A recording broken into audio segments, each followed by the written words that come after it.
නුවර එළිය තැපැල් කාර්යාලයට ආසන්නයේ පිහිටා තිබෙන අලංකාර උද්‍යානය තමයි වික්ටෝරියා උද්‍යානය.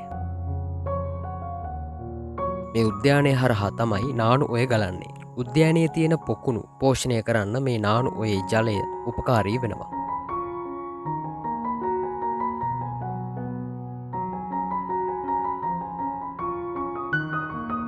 නුවර එළිය නගර සභාව විසින් තමයි මේ උද්‍යානයේ නඩත්තු කටයුතු සිදු කරන්නේ.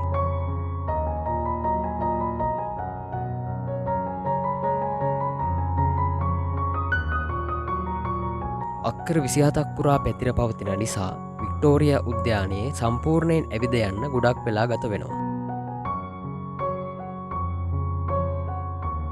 1987 දී වික්ටෝරියා රැජිනගේ දියමන්ති සංවත්සරය සිහිවීම වෙනුවෙන් මේ උද්‍යානයට වික්ටෝරියා උද්‍යානයේ විදිහට නම යොදලා තිබෙනවා.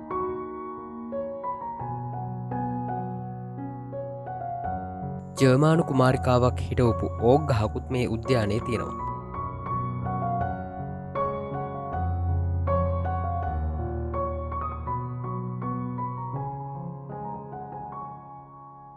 නුවර එළිය වික්ටෝරියා උද්‍යානය මුලින් හග්ගල උද්‍යානයේ පරීක්ෂණ කරන තැන විදිහට තමයි හදලා තිබුණේ.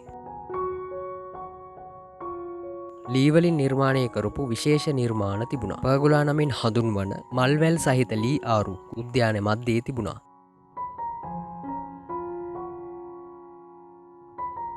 අප්‍රේල් වලට උද්‍යානය මල් වලින් පිරෙනවා. අප්‍රේල් වලට තමයි ගොඩක් පිරිස වික්ටෝරියා උද්‍යානයට එන්නේ. ඒ කාලයට මල් වලින් හැඩවන උද්‍යානය හරියාකාරව සකස් කරන්න ඊට මාසයකට කලින්වත් උද්‍යානය බලා ගන්නා පිරිස මහන්සි වෙලා වැඩ කරන්න පටන් ගන්නවා.